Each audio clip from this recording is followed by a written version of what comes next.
Imagine you are sinking. You are falling slowly through an endless, dark night. The world of sunlight and warmth is far above you now, a memory that is quickly fading away. Down here, there is only blackness, a cold that seeps into your very bones, and a silence so profound it feels like a physical weight. The pressure builds with every meter you descend. It is a world without landmarks, without up or down, a vast and empty void. Our rules do not apply here. Our senses are useless. This is the deep ocean, the largest living space on Earth, a realm we know less about than the surface of the moon. Suddenly, something flickers in the distance. It is not sunlight. A soft, gentle glow, a tiny star in the immense black. The light drifts, pulsing with a slow, rhythmic beat. It beckons you forward, a lone beacon in the crushing dark. As it floats closer, a shape appears attached to it. A long, thin filament, like a fishing line made of pure light. The glow at its tip is hypnotic, a lonely, beautiful dance. You feel a pull, curiosity, and a deep, primal caution. What could create such a light where no light should exist? The light draws nearer. The form becomes visible. A face, alien and unfamiliar, grotesque and wonderful. A mouth hangs open, cavernous, teeth like needles of glass. Small, dark eyes like beads that reflect nothing. Smooth, dark skin, absorbing all around it. Not aggressively hunting, simply waiting, patient and ancient. This is an anglerfish, one of countless beings in the dark abyss, evolved under unimaginable pressure, living in endless darkness. Not monsters, but survivors. Strange shapes and alien lights, brilliant solutions for extreme life. This single ghostly light, our first clue, a door to another world. It invites us to look closer, to question what we see, to understand life in the last great wilderness on our planet. The deep sea feels like another world because, in many ways, it truly is. Down here, the fundamental laws of life are twisted into new and unfamiliar shapes. The sun, which powers almost all life on the surface, cannot reach these depths. Beyond a few hundred meters, the blue fades to a permanent twilight, and then to absolute blackness. This absence of light changes everything. There are no plants to form the base of the food chain. There is no day or night to govern the rhythms of life.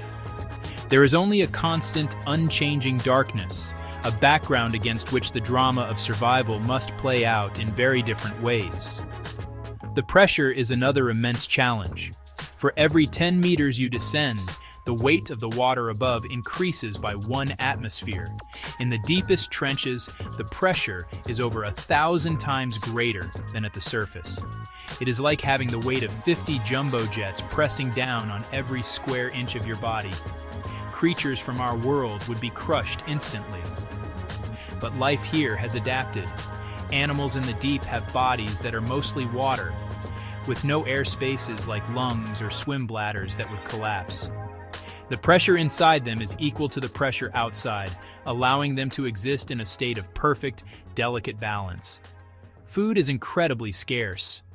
Most of the energy comes from above in a slow, constant drizzle known as marine snow. These are tiny particles of dead plants, animals, and waste that drift down from the sunlit waters far, far above. It is a meager feast, and the creatures of the deep have become masters of efficiency. They move slowly to conserve energy, waiting for days or weeks for a single meal to arrive. Many have enormous mouths and expandable stomachs, ready to swallow anything that comes their way, no matter how large it might be. This combination of total darkness, crushing pressure, and extreme scarcity of food has created a world of unique and astonishing adaptations. Life has found a way not just to survive, but to flourish in these seemingly impossible conditions. Every bizarre feature, from glowing lures to giant eyes and invisible bodies, tells a story of survival. It is a story written over millions of years of evolution, a testament to the incredible resilience of life. Exploring this world is like reading a secret history of our own planet. In this series, we will take a journey into that deep, dark world. We will leave the familiar shores of the sunlit ocean and dive into the abyss. Our goal is not just to look at these creatures as curiosities, but to understand them. We want to see the world through their eyes, or through whatever strange senses they use to navigate their environment. We will meet beings that create their own light, that hunt in ways that seem impossible, and that live their lives on a timescale that is utterly alien to our own. This is a journey of discovery into the heart of the unknown that exists right here on our own planet. We will start by exploring the rules of this hidden kingdom. We will learn how life gets its energy where there is no sun, and how animals communicate where there is no sound as we know it. We will see how the crushing pressure shapes bodies into soft, gelatinous forms, and how the darkness gives rise to a world filled with living light. Understanding this environment is the first step to appreciating the incredible animals that live within it. It is the context that gives their strange forms meaning and reveals the genius behind their design. Each adaptation is a clue to the puzzle of deep-sea survival. Our exploration will reveal how these animals live their lives. We will witness the patient hunt of the gulper eel, an animal that is mostly a giant mouth. We will float alongside the DUMBO octopus, which flies through the water with fins that look like cartoon elephant ears. We will uncover the secrets of the barreleye fish, a creature with a transparent head and eyes that can look straight up through its own skull. Each animal has a story, a unique way of finding food, avoiding predators, and finding a mate in the vast emptiness of the deep. These are not just facts. They are dramas playing out every day in the dark. This journey is important. The deep ocean is not a separate, isolated world. It is connected to us in ways we are only just beginning to understand. It plays a vital role in regulating our planet's climate, and is home to a web of life that is both fragile and mysterious. By shining a light into these depths, we are not just satisfying our curiosity. We are learning more about the health of our planet and our own place within it. So let us begin. Let us descend into the darkness with a sense of calm wonder and see what creatures we were never meant to see. Imagine a world without a sunrise. There is no morning, no afternoon, and no evening. There is only a single, unending night. This is the reality for life in the deep ocean. The sunlight that bathes our world simply cannot penetrate the immense weight of the water above. The journey downwards is a slow dimming of the light. First, the vibrant reds and oranges disappear. Then the yellows and greens fade away. Finally, even the most persistent blues are absorbed, leaving nothing but an absolute, impenetrable blackness. This zone of total darkness begins at about 1,000 meters down, and it covers most of our planet. This eternal night presents the most fundamental challenge for life: how to see. On the surface, sight is one of our most important senses. But in the deep sea, eyes as we know them are often useless. Some creatures have lost their eyes entirely. They have become blind because there is simply nothing to see. Instead, they rely on other senses, like touch and smell, to feel their way through the darkness. Other animals have gone in the opposite direction. They have developed enormous, highly sensitive eyes. These are not built to see in bright light, but to capture the faintest glimmers in the dark. Their eyes are like giant satellite dishes, designed to collect every possible photon of light. This light does not come from the sun. It comes from other living things. In the deep sea, the darkness is punctuated by the strange and beautiful phenomenon of bioluminescence. Animals create their own light, using it to hunt, to communicate, and to defend themselves. These huge eyes are tuned to see these faint, ghostly signals. And so the darkness has created a world of extremes. Life is either completely blind or has evolved super senses for seeing in the dark. There is very little in between. This single environmental factor has driven the evolution of some of the most bizarre and wonderful forms of life on our planet. It has forced life to find new ways to see, to hunt, and to live. The darkness is not an empty void. It is a canvas. And against this black canvas, life has painted itself in strokes of living light, a secret art show happening miles below our feet. The deep sea is a world of immense weight. The pressure here is difficult to comprehend. Imagine lying on the ground and then having a large truck park on your chest. Now imagine hundreds of trucks, all stacked on top of each other. That is the kind of pressure that exists in the deep ocean. In the deepest parts of the ocean, the pressure can exceed 1,000 atmospheres. It is a force that would crush metal. It would pulverize bone. It would turn any air-filled space into nothing. How can anything possibly survive this? The secret lies in what these animals are made of. Unlike us, deep-sea creatures do not have pockets of air inside their bodies, like lungs. Air is easily compressible, and the immense pressure would cause it to collapse instantly.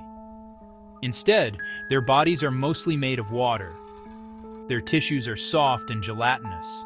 Their density is very similar to the water that surrounds them. Because water is nearly incompressible, the pressure outside their bodies is perfectly balanced by the pressure inside.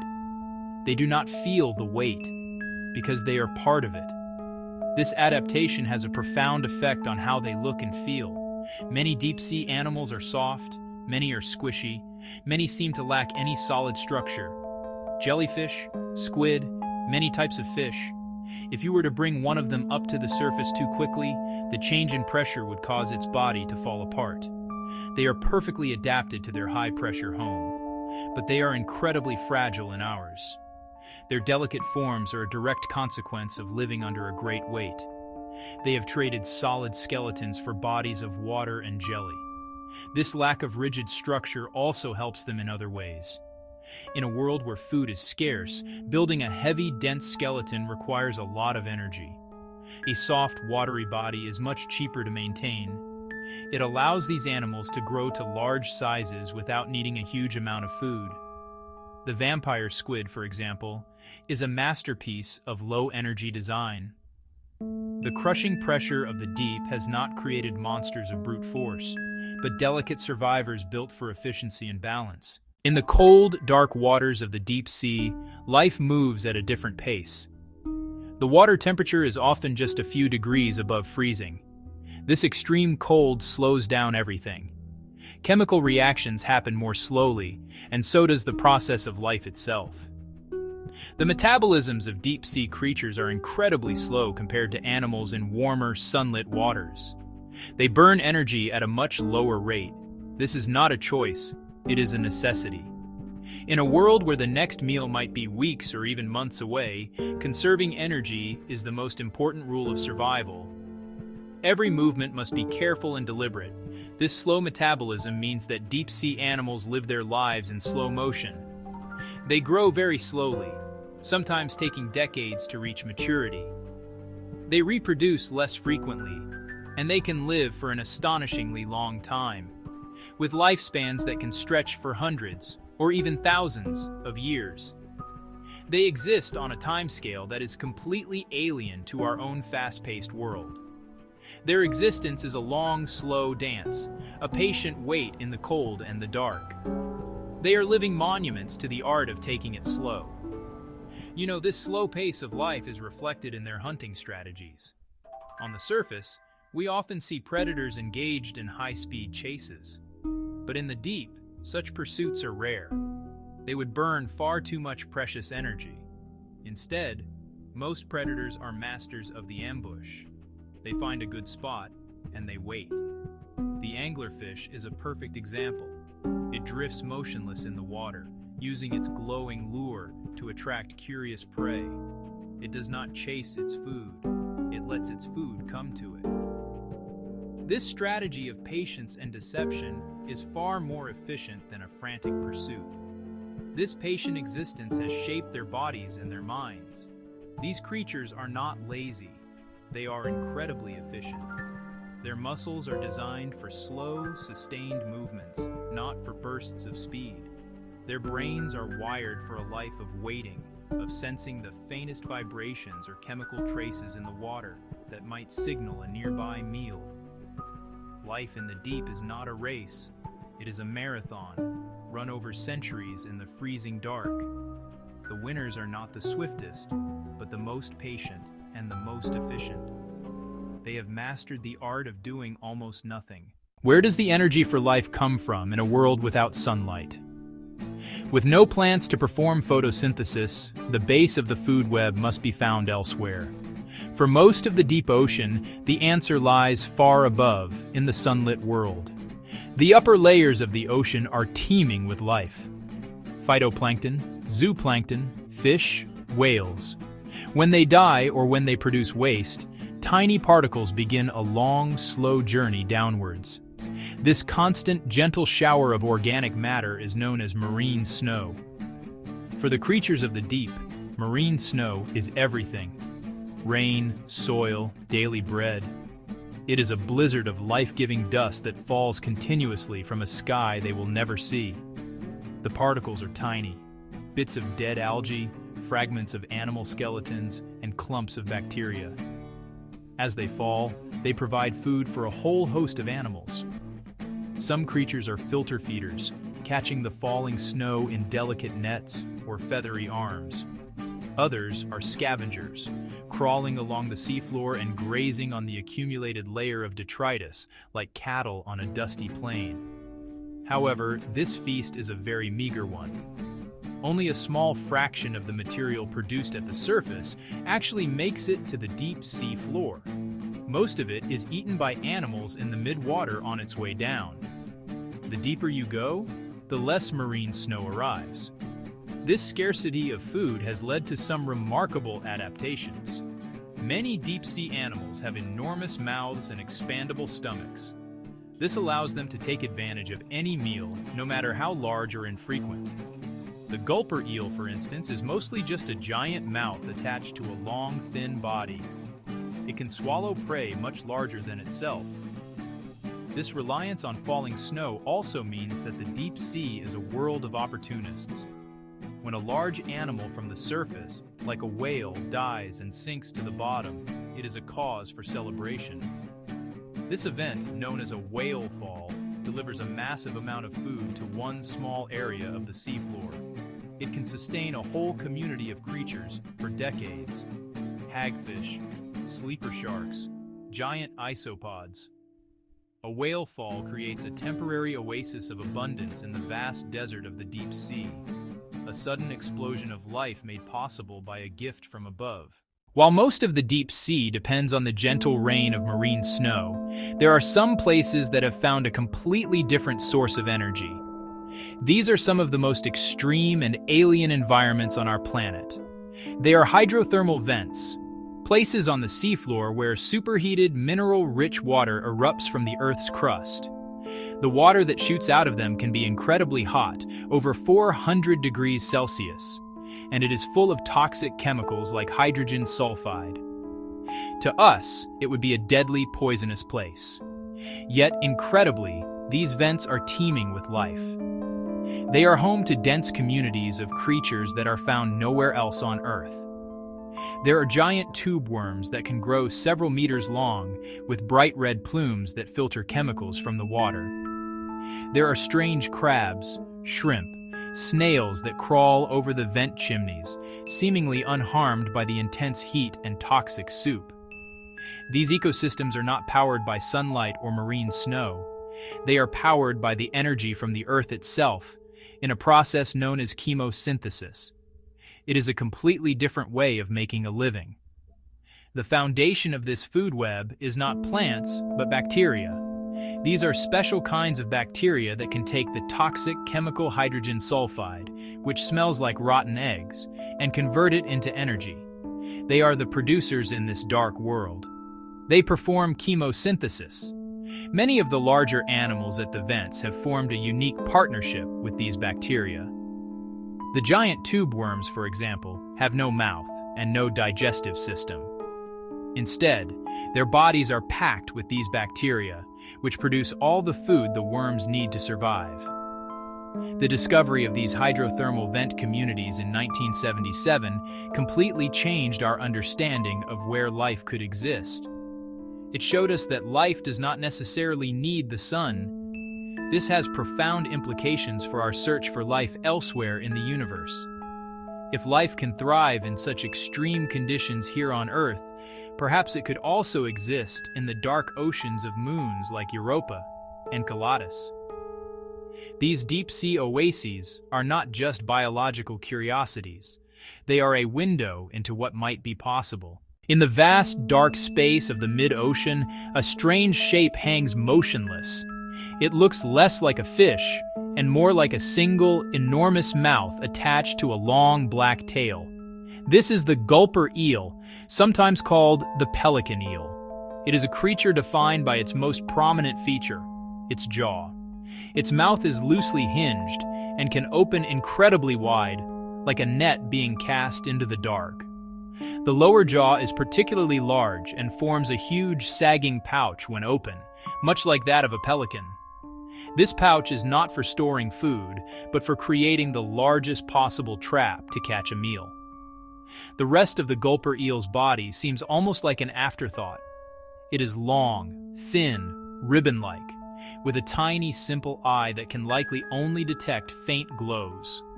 Its body ends in a long, whip-like tail that has a special organ at its tip. This organ, called a photophore, can produce a soft pink or soft red light. The eel may wave this glowing lure back and forth, hoping to attract the attention of small crustaceans or hoping to attract small fish. It is a patient hunter, conserving its energy by drifting slowly through the water column, waiting for an opportunity to present itself in the endless dark. When a potential meal does swim by, the gulper eel's strategy is simple and dramatic. It opens its mouth with astonishing speed, creating a huge, dark cavern. It then expands its throat and sucks in a large volume of water, along with its unsuspecting victim. The pouch balloons outwards, trapping the prey inside. The eel then slowly expels the water through its gills and swallows its catch. This method allows it to consume animals that are surprisingly large, sometimes even bigger than the eel itself. Its stomach can stretch to accommodate these oversized meals, a necessary adaptation in a world where food is scarce. The gulper eel is a perfect example of how the challenges of the deep sea shape life in extreme ways. Its entire body is a finely tuned instrument for this one purpose. In the deep, this strange shape is not a joke. It is a masterpiece of survival. It is a living testament to the idea that in the struggle for life, sometimes the biggest mouth wins. Deeper down, near the cold, muddy seafloor, a gentle ghost flits through the water. It does not swim like a typical octopus. It does not use jet propulsion to move around. Instead, it glides with a slow, hypnotic grace, propelled by two large fins on the sides of its head. These fins look like large, floppy ears, the DUMBO octopus. It moves them in a slow, rhythmic flap, as if flying through water. A strangely beautiful, peaceful sight in the crushing abyss. Not one species, but a whole group sharing this feature. They are small, about 20 to 30 centimeters long. Soft, gelatinous bodies help withstand deep pressure. Unlike many octopuses, they lack an ink sac. In total darkness, ink would be useless. They've abandoned that defense, saving energy for more important tasks, finding food, a mate. They live on or just above the ocean floor at depths of 3,000 to 4,000 meters. Hunters of the mud. They use 8 webbed arms to crawl along the bottom, feeling for small crustaceans, worms, other invertebrates in the sediment. It pounces when it finds prey, covers the prey with its webbed arms, and guides the meal to its beak. It can swallow prey whole, handy for rare, nutritious snacks. Large eyes spot faint bioluminescent glows in the dark. Watching one is calming. It exists in serene tranquility, a stark contrast to home. Gentle, ear-like fins, Slow, drifting movements create a whimsical look. Yet it's a tough, successful survivor. It thrives in a world of cold, darkness, immense pressure. The Dumbo octopus reminds us life in the deep can be delicate, graceful, unexpectedly charming.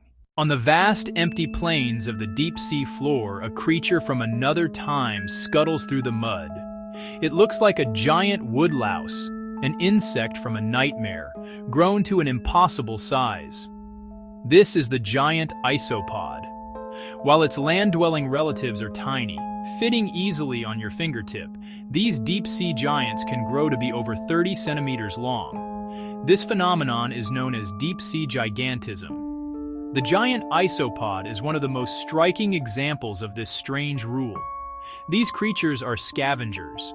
They are the cleanup crew of the deep sea. They crawl slowly along the ocean bottom using their long antennae to search for the scent of food. Their diet consists of anything that has died and sunk to the floor. They are particularly drawn to large food falls, like the carcass of a whale, large fish carcass.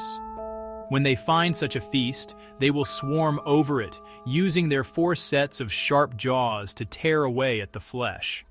They are voracious eaters, capable of gorging themselves until they can barely move, a necessary strategy when meals can be years apart.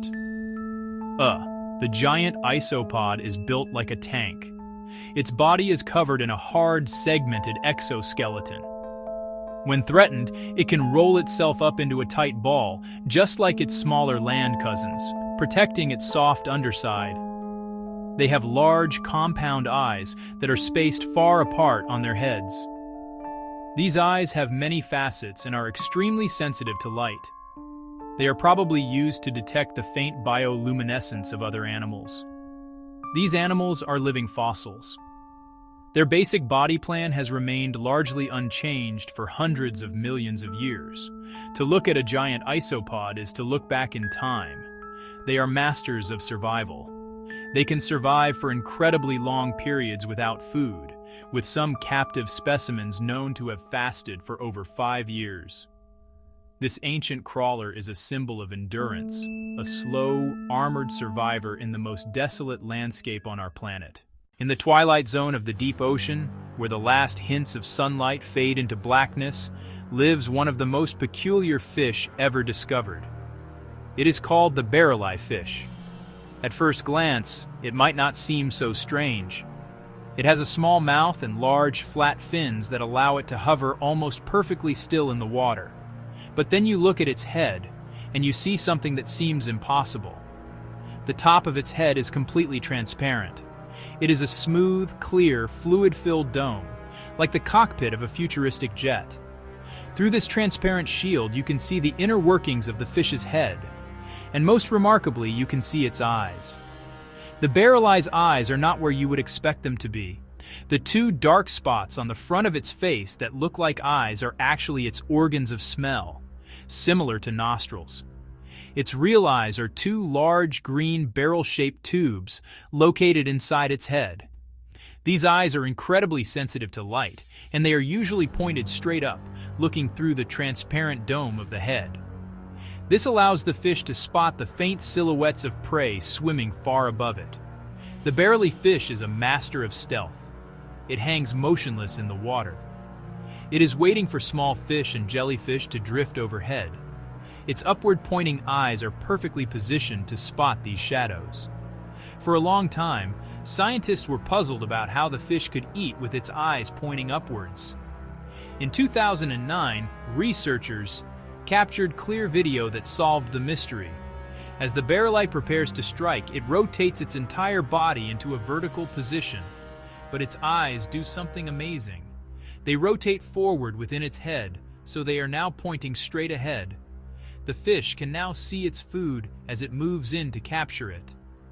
This incredible adaptation allows it to keep its target in sight at all times. The barreleye fish is a marvel of evolutionary engineering. We began our journey with a single, drifting light in an endless dark.